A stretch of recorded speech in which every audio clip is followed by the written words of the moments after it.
Hai semuanya, selamat pagi. Nama saya Ngadi Budaya Namo Budaya. Perkenalkan, nama Ibu Rina Manggalani. Kebetulan di SMA Bodhisatwa, Ibu mengampu mata pelajaran sejarah dan juga pendidikan kewarganegaraan.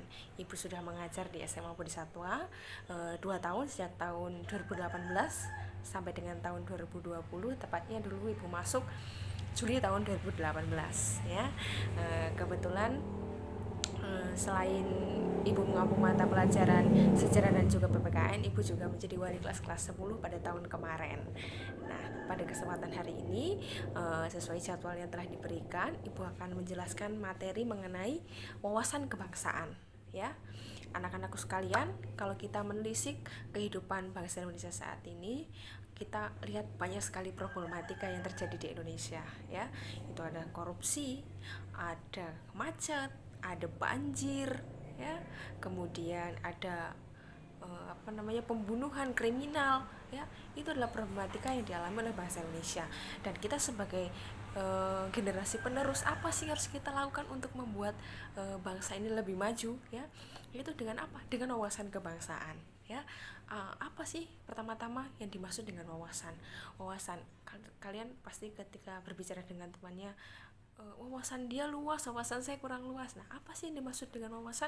Secara KBBI, wawasan itu berarti cara pandang, ya. Jadi cara pandang kalian itu disebut sebagai wawasan. Sedangkan kebangsaan sendiri adalah sekumpulan masyarakat yang memiliki kesamaan keturunan, adat istiadat dan juga sejarah. Jadi ketika ada kerumunan masyarakat yang memiliki kesamaan adat, kemudian keturunan dan juga sejarah, itu disebut sebagai kebangsaan ataupun bangsa. Nah, jadi kalau digabungkan wawasan kebangsaan itu berarti cara pandang suatu bangsa ataupun negara mengenai lingkungan dan juga diri mereka sendiri, itu berlandaskan ataupun mengutamakan Pancasila, Undang-Undang Dasar dan juga NKRI, ya. Kalau zaman sekarang nih terjadi banyak kekacauan, seperti halnya ada korupsi, ya.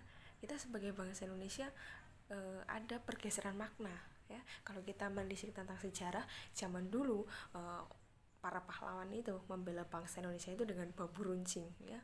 Mereka mengusir penjajah itu dengan bambu runcing.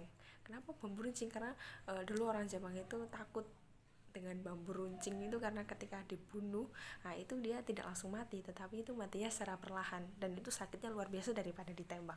Makanya mereka takut. Nah, itu kan. Jadi ada pergeseran makna. Kalau dulu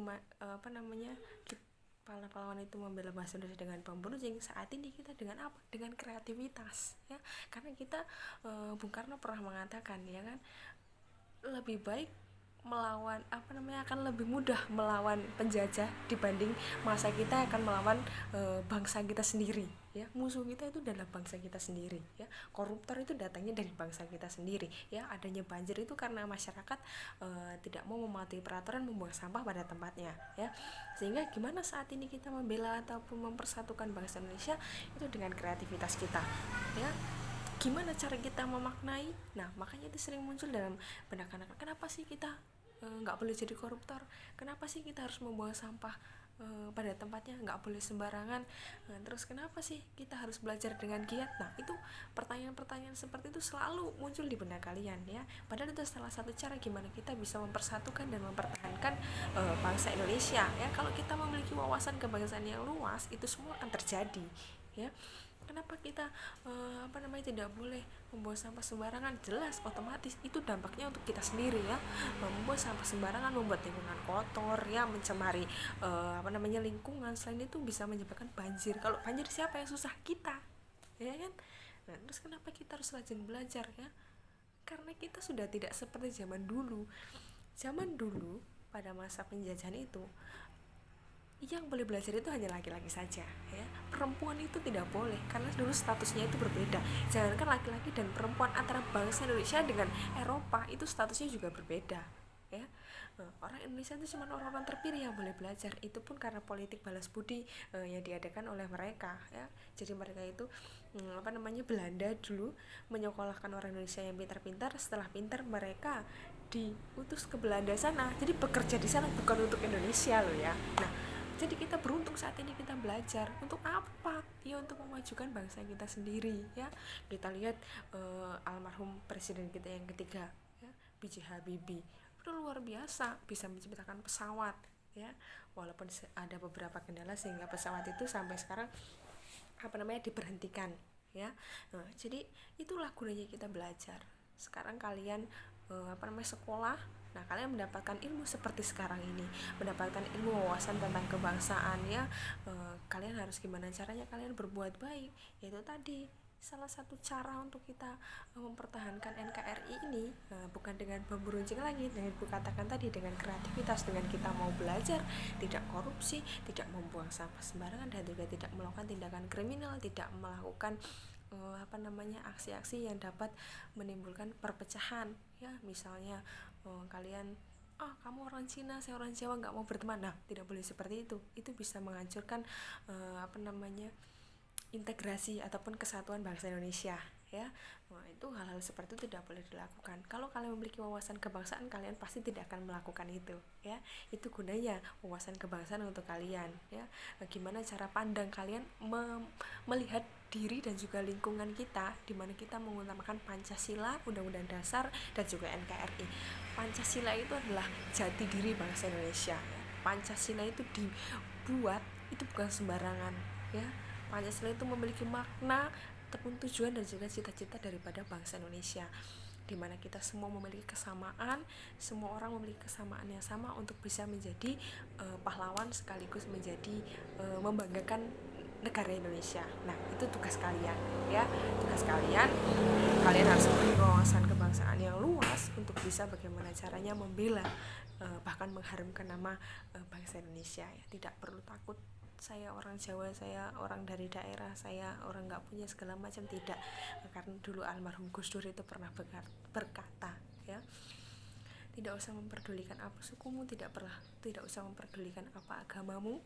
Ketika kamu berbuat kebaikan untuk banyak orang tidak akan menanyakan suku dan agamamu ya. Jadi kalian mulai dari sekarang, karena kita bangsa kita sudah merdeka seperti Ibu bilang tadi, mempertahankan kemerdekaan itu lebih sulit daripada daripada mengusir penjajah ya. Sekarang tidak banyak yang bisa kita lakukan sebagai seorang siswa. Sudah sewajarnya kalian sebagai siswa itu gimana caranya mempertahankan integrasi Indonesia. Pertama, dengan belajar dengan rajin yang tadi Ibu bilang ya. Kalian sudah diberikan kesempatan, gunakan kesempatan kalian sebaik mungkin, karena di Indonesia ini masih banyak sekali orang-orang yang buta huruf, orang-orang yang tidak bisa sekolah, dan kalian memiliki kesempatan untuk bisa sekolah. Jadi manfaatkan itu dengan baik ya. Setidaknya kalau kalian tidak mampu membuat bangga, kalau kalian tidak mampu membuat bangga Indonesia ataupun orang tua kalian ataupun diri kalian sendiri, setidaknya kalian tidak berbuat kesalahan atau mempermalukan bangsa dan diri kalian sendiri ya. Pertama itu belajar, kedua taati peraturan ya. Nah, ada pepatah mengatakan di mana bumi dipijak di situ langit dijunjung ya. Beda aturan kalian di SMP dan di SMA ya. Di SMP ya laki-laki celananya masih pendek ya. Ketika SMA celananya panjang, rambutnya harus dirapikan kembali, tidak boleh pakai perhiasan yang berlebihan ya. Perhiasan berlebihan tidak diperkenankan ya. Tidak boleh berkelahi segala macam, ikuti peraturan itu ya. Kalau seandainya kalian tidak mampu untuk berbuat baik, setidaknya jangan berbuat jahat gitu ya. Kalian harus mampu menaati segala peraturan yang ada, karena peraturan itu dibuat untuk ditaati, bukan untuk dilanggar ya. Karena slogannya anak-anak, peraturan itu dibuat untuk dilanggar, itu salah besar ya. Peraturan itu dibuat untuk untuk mendisiplinkan ya. Kalau kalian ingin jadi orang sukses, itu kalian harus disiplin itu terlebih dahulu. Kalau kalian tidak disiplin, nah tidak mungkin kalian akan jadi orang sukses ya. Pokoknya taati peraturan dan disiplin. Nah, selain itu, kalau di sekolahan jangan membuang sampah sembarangan, jagalah kebersihan ya. Karena ada yang mengatakan kebersihan itu sebagian dari iman ya. Kalau lingkungan bersih, kita juga belajar tenang ya. Karena kebersihan itu dimulai dari diri kita sendiri ya. Contohnya kuku tidak panjang ya, itu kebersihan diri sendiri. Tidak mandi itu mandi ataupun sekolah itu mandi ya.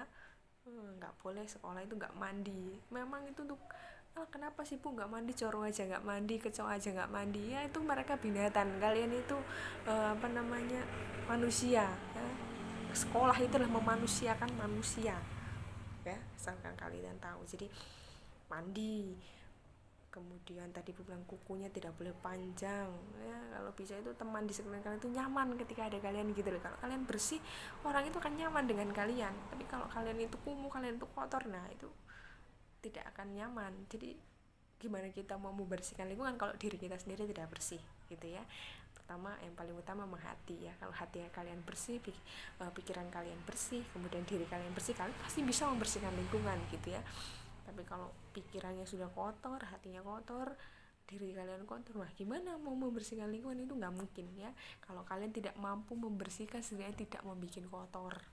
Nah, begitu ya. Jadi setelah kalian memahami makna wawasan kebangsaan, kalian praktekkan, dan semoga kalian bisa menjadi generasi penerus bangsa Indonesia ini yang lebih baik ya. Sekian Ibu sampaikan, terima kasih. Namo Sangha Di Budaya, Namo Buddhaya.